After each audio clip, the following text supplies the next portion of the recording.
Friends, എല്ലാവർക്കും നമസ്കാരം. Entertainment കീഴിലേക്ക് എല്ലാവർക്കും സ്വാഗതം. എന്റർടൈൻമെന്റ് കിഴി റിയാക്ഷനാണ് എമ്പുരാൻ. എമ്പുരാൻ സിനിമയുടെ പ്രശ്നങ്ങളൊക്കെ ചെറുതായിട്ടൊന്ന് കെട്ടടങ്ങി എന്നുള്ളതാണ് തോന്നുന്നത്. ഇനിയിപ്പോൾ എന്തൊക്കെ പ്രശ്നങ്ങളാണോ പുതിയതായിട്ട്, ഇനി എന്തെങ്കിലും വരാനുണ്ടോ? പിന്നെ വരാനാണെങ്കിൽ ഇഷ്ടം പോലെ ഇപ്പൊ ടീം വരുന്നുണ്ടാവേ, എന്തെങ്കിലുമൊക്കെ പ്രശ്നങ്ങൾ ഉണ്ടായെങ്കിൽ, ഇനി എന്തെങ്കിലും പുതിയതായിട്ട് ആരെങ്കിലും കുത്തി പൊക്കിയെങ്കിൽ എന്നൊക്കെ. കാരണം ഒരു 10 ടിക്കറ്റ് കൂടുതൽ വെച്ചിട്ട് അല്ലേ? അതെ, കാരണം എന്താ പറയാ, ഒരു 500 തുടരണമെങ്കിലേ അതാണ് കുറച്ച് വിവാദങ്ങളുടെ ആവശ്യമാണ്. ഇപ്പം 24 കട്ട് വന്നതിന് ശേഷം ഇപ്പം പല ആൾക്കാരും, അതായത് ഈ കട്ട് വേണം എന്ന് പറഞ്ഞ ടീമിന്റെ കൂടെയുള്ള ആൾക്കാരൊക്കെ ഇപ്പൊ വീണ്ടും ടിക്കറ്റ് എടുത്ത് കാണുന്നുണ്ടെന്നാണ്, എവിടെ കട്ട് ചെയ്തിട്ടുണ്ടോ എന്ന് അറിയാൻ വേണ്ടിയിട്ട്. അതെ, നല്ല ബിസിനസ്സുകൾ നടന്നുകൊണ്ടിരിക്കുന്നുണ്ട്. അത് മാത്രല്ല, അത് കാണാൻ അതിപ്പോ ഒഴിവായി, നന്നായി, ഇപ്പൊ പ്രശ്നങ്ങളൊന്നും ഇല്ല എന്നുള്ള രീതിയിലായിരിക്കും അത് കാണാൻ പോയിട്ട്. അതെ അതെ, പക്ഷെ എല്ലാ ചെല്ലുമ്പോ അല്ല ഇതിനകത്തിപ്പോ എന്താ സംഭവിച്ചത്, കട്ട് ചെയ്താലും പറയേണ്ട സംഗതി കൃത്യമായിട്ട് അതിലുണ്ട്. പിന്നെ അത് കറക്റ്റ് ആയിട്ടുണ്ട്. അതെ, ഇനിയിപ്പോ പരിസ്ഥിതി സംരക്ഷകരെ അവരും കൂടിയാണ് വന്നാൽ മതി. അതായത് ഇതില് ഒരു മരം കത്തുന്ന സീനുണ്ട്, ഒരു പച്ചമരം നിന്ന് കത്തുന്നത്. അപ്പോൾ ശരിക്കും പറഞ്ഞു കഴിഞ്ഞാൽ അതും പറഞ്ഞിട്ട് പരിസ്ഥിതി സംരക്ഷകർക്ക് വരാം. അർത്ഥം അതായത് മരങ്ങളൊന്നും വേണ്ട എന്നുള്ള ആശയമാണ് ഇവർ ഈ സിനിമയിലൂടെ കൊടുക്കുന്നുള്ളൊരു വാദം ഇവർക്ക് ഉന്നയിച്ചിട്ട് സിനിമയിൽ ഈ മരം കത്തുന്ന ഭാഗം കട്ട് ചെയ്യണം എന്ന് ആവശ്യപ്പെട്ട് വരാം. അങ്ങനെയാണെങ്കിൽ എന്തൊക്കെ ഉണ്ടല്ലേ, ഓരോരോ ഭാഗങ്ങൾ ഓരോരുത്തരും പ്രശ്നങ്ങൾ ഉണ്ടാക്കിക്കൊണ്ട് വന്നു കഴിഞ്ഞാല് ആ സിനിമയെ ഉണ്ടാവൂല. എന്തായാലും നല്ല തകർത്ത് ഓടിക്കൊണ്ടിരിക്കുകയാണ്. കളക്ഷനൊക്കെ നല്ല രീതിയിൽ കുതിച്ചുകൊണ്ടിരിക്കുകയാണ്. ഇപ്പോൾ വേൾഡ് വൈഡ് 6 ദിവസം കൊണ്ട് 219 കോടിയായി എന്നുള്ളതാണ് കേട്ടത്. വേൾഡ് വൈഡ് 7ാമത്തെ ദിവസം കേരളത്തിൽ നിന്ന് തന്നെ 5.8 കോടി ഉണ്ട് കേട്ടോ, അതായത് കഴിഞ്ഞ ദിവസത്തെ കളക്ഷൻ. അതെ, കേരളത്തിൽ നിന്ന് 6 ദിവസം കൊണ്ട് മൊത്തം 61 കോടി ആയിട്ടുണ്ട്. അതിന്റെ ഡീറ്റെയിൽസ് ഉണ്ട്, പറയാം. അപ്പം ഇന്നലത്തെയും കൂടി വരുമ്പം 67-68 കോടിയുടെ അടുത്താവും. അതെ, ആദ്യ ദിവസം 14 പോയിന്റ് സംതിങ് ആയിരുന്നു ഫസ്റ്റ് ദിവസം. പിന്നെ ഡേ 2 8.45 ആയിരുന്നു. പിന്നെ 9.2 വിവാദങ്ങൾ പൊട്ടിപ്പുറപ്പെട്ട സമയത്ത് ഡേ 4 11 വിവാദം ആളിക്കത്തി ഇത് കട്ട് ചെയ്യാൻ പോവാണെന്ന് പറഞ്ഞ സമയത്ത്. അതെ, പിന്നെ ഡേ 5 10.52 അതൊക്കെ വിവാദങ്ങളുടെ ഈ പ്രശ്നങ്ങളുടെ സമയത്താണ്. പിന്നെ ഡേ 6 8.54 അങ്ങനെ 61.62 CR ആയിരുന്നു. അതിലേക്ക് 7ാമത്തെ ദിവസം 5.8. കൊള്ളാം. ഇപ്പൊ ശരിക്കും എമ്പുരാൻ ടീം തന്നെ ആഗ്രഹിക്കുന്നുണ്ടാവും, അടുത്ത ആൾക്കാർ ആരെങ്കിലും ഒന്ന് ഇളകിയായിരുന്നെങ്കിൽ. എന്തായാലും ഇതൊന്ന് ആലോചിച്ച്, അതായത് ഫൈനൽ കളക്ഷൻ ഉണ്ടല്ലോ, ടോട്ടൽ ബിസിനസ് കാര്യങ്ങളും ഒക്കെ കൂട്ടിയിട്ടുള്ള ഫിഗറാണ് വെറും 5, 6, 7 ദിവസം കൊണ്ട് വന്നിട്ടുള്ളതേ. സത്യം, ഇനി എത്ര ദിവസങ്ങൾ കിടക്കുന്നു? വാട്ടെ സംഭവം എന്താണ് എമ്പുരാൻ.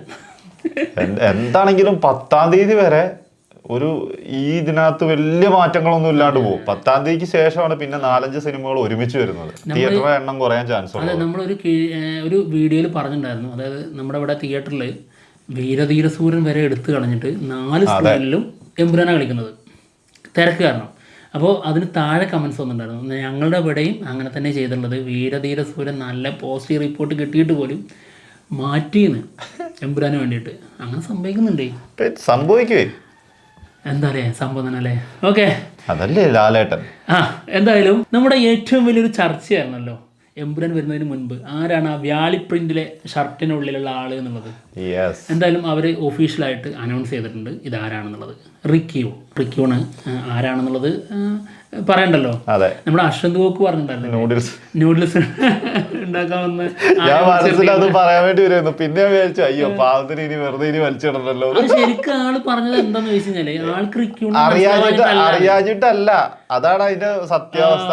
റിക്യൂണ് ഏതൊരു എന്താ പറയാ സിനിമയെ കുറിച്ച് കുറച്ചെങ്കിലും അറിയുന്ന ആൾക്കാർക്ക് എന്താണെങ്കിലും റിക്യൂണിന് മനസ്സിലാവും. പിന്നെ അത് മാത്രല്ല, സിനിമ വരുന്നതിന് മുൻപ് റിക്യൂണിന്റെ പേര് എല്ലാ ചാനലിലും അത്യാവശ്യം ചർച്ച ചെയ്യപ്പെട്ടതാണ്.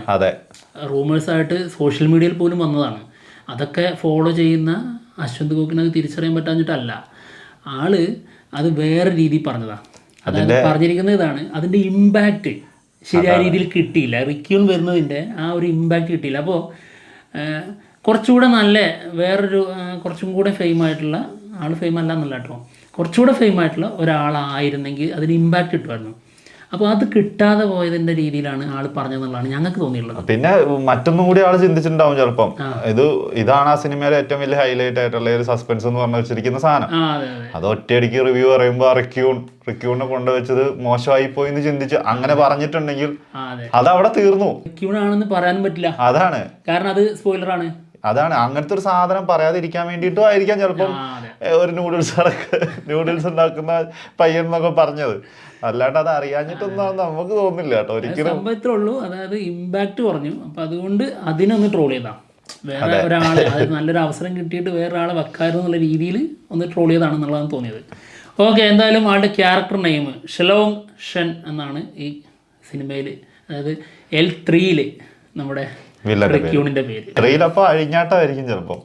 ഇത് ടൈലൻഡിൽ കൊണ്ട് നിർത്തിയിട്ടുണ്ടെങ്കിൽ 3 വരുമ്പോ ആളുടെ പൂണ്ട് വിളയാട്ടം ഉണ്ടാവും.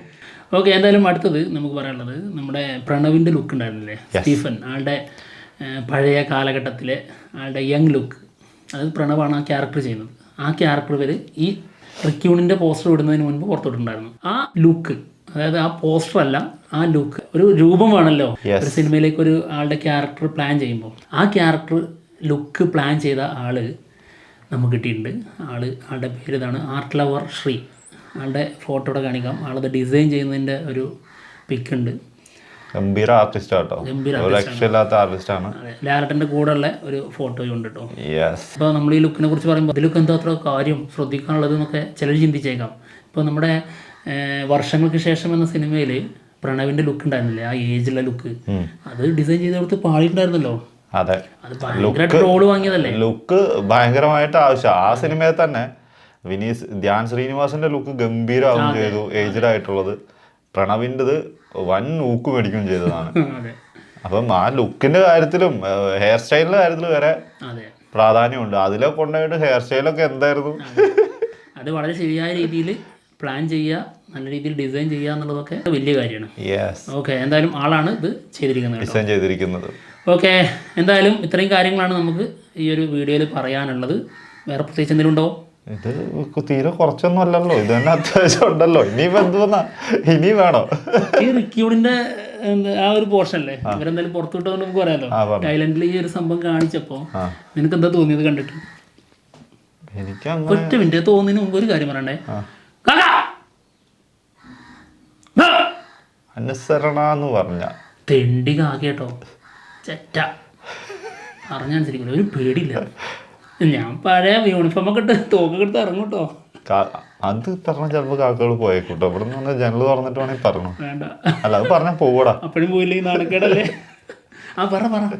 എന്തായിരുന്നു റിക്യൂണിനെ കണ്ടപ്പോ ആ സമയത്ത് തോന്നി. അതിപ്പോ എന്താന്ന് വെച്ചിട്ടുണ്ടെങ്കിൽ എന്താ പറയാ, വലിയ സസ്പെൻസ് ഒന്നും തോന്നിയില്ല. അത് കാരണം ഉറപ്പിച്ചല്ലേ പോകുന്നത്. കാരണം അത്രയും ഒരു 90% ഉറപ്പിച്ചിട്ട് തന്നെയാണ് പോയത്. അങ്ങനെ പോയത് കൊണ്ടാണ് ആ ഒരു സാധനം കണ്ടപ്പോൾ വലിയൊരു സംഭവം തോന്നാഞ്ഞത്. അത് നമ്മൾ ആ വിചാരിച്ചു വെച്ച ആളുടെ പകരം വേറെ ആരെങ്കിലും ആയിരുന്നെങ്കിൽ അവിടുന്ന് കിട്ടുന്ന ഒരു സംഭവം അത് വേറെ ലെവലായിരുന്നു. അത് കിട്ടിയിട്ടില്ല ശരിക്കും. അത് നമ്മളത് അങ്ങനെ തന്നെ നമുക്ക് ഉറപ്പായിരുന്നു അത് അയാൾ തന്നെ ആയിരിക്കും എന്ന്. അതുകൊണ്ട് തന്നെയാണ് ആ ഒരു സംഭവം കിട്ടാഞ്ഞത്. പിന്നെ ഒരു കുറച്ചും കൂടി ഫെമിലിയർ ആയിട്ടുള്ള നമുക്ക് അറിയാവുന്ന വലിയ സ്റ്റാറുകൾ അവരൊക്കെ വന്നിരുന്നെങ്കിൽ നമുക്കൊരു ഞെട്ടലുണ്ടാവുമായിരുന്നു. എന്നിട്ട് നമ്മളിങ്ങനെ ആഗ്രഹിക്കും, പ്രതീക്ഷിക്കും, മൂന്നാം ഭാഗം ഇന്നത്, ഇത് നിനക്ക് സമാധാനം കിട്ടിയിട്ടില്ല അല്ലേ? അന്നത്തെ ആ 3 പേരെ പറഞ്ഞത് ഇതുവരെ നിനക്ക് സമാധാനം കിട്ടിയിട്ടില്ല. ഇനി നീ മേടിക്കും, അത് നമ്മളെ തെറ്റല്ലേ? ഇനി നീ ചോദിച്ചു മേടിക്കാണ്. അത് നമുക്ക് ആ കുറ്റബോധം പോണെങ്കിൽ ഇനി കിട്ടണം, ഇവർ തന്നുകൊണ്ടേയിരിക്കണം, നമ്മൾ അടിച്ച് മനസ്സിലാക്കി തരണം. അതാണ്, അതല്ലെങ്കിൽ അവര് ചെയ്യുന്നുണ്ടല്ലോ. കിട്ടുന്നുണ്ട്, പക്ഷെ കുറച്ചു പേര് അത് കുറച്ച് കളഞ്ഞു അല്ലെ, ഇപ്പൊ കുറച്ച് പേര് തരുന്നുള്ളൂ. അല്ല, നീ എന്തായാലും ചോദിച്ചു വാങ്ങല്ലേ, അപ്പൊ പിന്നെ എല്ലാം കറക്റ്റ് ആയിട്ട് പറഞ്ഞു കൊടുക്കണം. തരാത്തവരൊക്കെ എന്നാ പിന്നെ മാർക്കറ്റൊന്ന് കൊടുത്തിട്ടേ ഉള്ളൂ എന്ന് എഴുതിട്ട് പറയണം. അല്ല, നമ്മളെ അങ്ങനെ വിമർശിക്കുന്നത് കാണുമ്പോൾ നമുക്ക് ഭയങ്കരമായിട്ട് സന്തോഷം തോന്നുന്നത്. കാരണം എന്താ വെച്ച് കഴിഞ്ഞാൽ നമ്മളോടുള്ള ഇഷ്ടം കാരണം, അല്ലെങ്കിൽ ഇത് മെയിൻ ചെയ്യാതെ ആ വഴി അങ്ങ് വിട്ടിട്ട് വേറെ വഴി സഞ്ചരിക്കും. പിന്നെ ഇപ്പോൾ നമ്മളാ പറഞ്ഞത് അവർക്ക് ഇഷ്ടപ്പെട്ടിട്ടില്ല, നിങ്ങളത് തിരുത്തിയത്, അതായത് നിങ്ങളുടെ ഭാഗത്ത് നിന്ന് വന്ന തെറ്റാണത് എന്ന് പറഞ്ഞ് നമ്മളെ അടിച്ച് മനസ്സിലാക്കി തരികയാണത്. അത് ഞങ്ങൾക്ക് സന്തോഷമുള്ളൂ. നല്ല വടി എടുത്തിട്ടാണ് തരേണ്ടത്. ഇമാതിരി ഡയലോഗ് അടിച്ച് അതും എന്താ ഇതിന് പറയാ. ഇതിനൊറ്റ ന്യായീകരണമുള്ളൂ. അതായത് ഇത് ഞങ്ങളുടെ ഭാഗത്ത് നിന്ന് വന്ന് തെറ്റല്ല എന്നല്ല കേട്ടോ, അത് ഞങ്ങളുടെ ഭാഗത്ത് നിന്ന് വന്ന് തെറ്റ് തന്നെയാണ്. അതായത് 100% ഉറപ്പിച്ച് പറഞ്ഞു എന്നുള്ളത് വലിയ തെറ്റാണ്. പക്ഷെ ഇത് ഞങ്ങൾ റീച്ചിന് വേണ്ടി പറഞ്ഞതല്ല. അതൊരു സത്യമായിട്ടുള്ള കാര്യം കേട്ടോ. അത് നിങ്ങൾ എന്തൊക്കെ പറയുന്നുണ്ടെങ്കിലും അത് മാത്രം പറയരുത്. റീച്ചിന് വേണ്ടിയിട്ട് ചെയ്തതാണ്. പക്ഷെ റീച്ചിന് വേണ്ടിയിട്ടായിരുന്നെങ്കിൽ ഞങ്ങൾക്ക് അതിന് മുന്നേ എന്തൊക്കെ സംഭവങ്ങൾ നമ്മൾ അറിഞ്ഞ കാര്യങ്ങളുണ്ടായിരുന്നു. ഈ ഡോൺലി ഇല്ലേ, ഡോൺലിയുടെ കാര്യം, ഡോൺലി മാറിയിട്ട് അവിടെ ഇങ്ങനെ സംഭവം വരുന്നെങ്കിൽ റിക്കിയോണും മോശക്കാരനല്ല, അറിയാലോ. അങ്ങനെ സംഭവിച്ചിട്ടുണ്ടെങ്കിൽ അതിന് അതിൻ്റെതായ ഒരു റോൾ അവിടെ ഉണ്ട് എന്നുള്ളത് തന്നെയായിരുന്നില്ലേ. തീർച്ചയായിട്ടും അതിന്റെ കാര്യങ്ങൾ മാറി മറിഞ്ഞു എന്നുള്ളത് മനസ്സിലാക്കിയാൽ മതി. അതായത് ആള് മാറിപ്പോയി എന്ന് മാത്രമേ ഉള്ളൂ. അതവിടെ അങ്ങനത്തെ ഒരു സംഭവം. അതെ. അപ്പം എന്താണെങ്കിലും ഓക്കെ, ഇന്നത്തേക്കുള്ളത് ആയിട്ടില്ലേ? കിട്ടി വാങ്ങി ചോദിച്ചു. മാത്രല്ല നമ്മുടെ തുടരും സിനിമ അല്ലേ, അതിന്റെ കാര്യങ്ങളൊക്കെ നമ്മൾ വിളിച്ചു പറഞ്ഞിട്ടില്ലേ. അതൊക്കെ ഇങ്ങനെ കിട്ടുന്ന ആൾക്കാരിൽ നിന്ന് തന്നെയാണ് നമ്മൾ പറഞ്ഞിട്ടുള്ളത്. പലതും ശരിയായി. അപ്പൊ അതുകൊണ്ട് തന്നെ നമ്മൾ 100% ഉറപ്പിച്ചു. സത്യമായ ഒരുപാട് കാര്യങ്ങൾ ഉള്ളതുകൊണ്ട് അത് 100% ഉറപ്പിച്ചു. അതൊന്ന് സാറില്ല, അല്ല ഇടയ്ക്ക് പറഞ്ഞ ഇങ്ങനെ കിട്ടണം. സാറില്ല, പ്രായശ്ചിത്തം ചെയ്തിരിക്കും. അതാണ്. അല്ല ഇടയ്ക്ക് ഇങ്ങനെ ഓരോന്ന് കിട്ടുന്നത് നല്ലതാ. എപ്പോഴും നമ്മളിങ്ങനെ വലിയ സംഭവം പറഞ്ഞോണ്ട് പോവാൻ പാടില്ല. നമ്മക്കേ ഉള്ളൂ, വേറെ ആരെങ്കിലും അതിന് 2 അടി കൂടുതൽ അടിച്ചോ. സത്യമായിട്ടും അടി വെട്ടി കൊണ്ടുവരി അടിക്കുകയും. അപ്പൊ എന്തായാലും ഞങ്ങള് പോവാണ്. മറ്റുള്ള വിശേഷങ്ങളുമായിട്ട് ഉടനെ തന്നെ വരാം. നിങ്ങളിൽ ഒരാളായി നിൽക്കുക, അത്രേ ഉള്ളൂ. അതാണ് ഞങ്ങളുടെ ആഗ്രഹം. അതിനേക്കാളും കൂടുതൽ വലുതാവണമെന്നോ അതിനേക്കാളും ചെറുതാവണമെന്നോ ഞങ്ങൾക്ക് ആഗ്രഹമല്ല. നിങ്ങളുടെ കൂടെ പോവുക. ഇതേപോലൊക്കെ അങ്ങ് മുന്നോട്ട് പോയാൽ മതി, അത്രേ ഉള്ളൂ. അതിൽ കൂടുതലൊന്നും തെറ്റ് പറ്റുന്നു. അല്ല, തെറ്റ് പറ്റിയിട്ടുണ്ടെങ്കിൽ അത് തെറ്റാണെന്ന് പറയണം, അത്രേ ഉള്ളൂ. നമുക്ക് പറ്റിയത് തെറ്റ് തന്നെയാണ്. ഞങ്ങൾ സാധ്യത, അതായത് ഇതില്ലെങ്കിൽ ഞങ്ങളുടെ അവസ്ഥ എന്ത് ഞങ്ങൾ ചിന്തിക്കുക പോലും ചെയ്തില്ല. അത് അത്ര കാരണം അത് അത്ര ഉറപ്പായിരുന്നു ഞങ്ങൾക്ക്. ഉറപ്പിന്റെ മാത്രമല്ല, അത് കേട്ട് കഴിഞ്ഞപ്പോൾ ഒരു അവസ്ഥ ഉണ്ടല്ലോ, അതിന്റെ ആ ഒരു മൂഡിലാണ് ആ വീഡിയോ തന്നെ ചെയ്തിട്ടുള്ളത്. അത് പറയാൻ ഇങ്ങനെ വെമ്പി നിൽക്കുമായിരുന്നു, അത്രയും മണപ്പായിരുന്നു. അതാണ് ഇത് സത്യാവസ്ഥ. അപ്പൊ എന്തായാലും പോട്ടെ, ബൈ.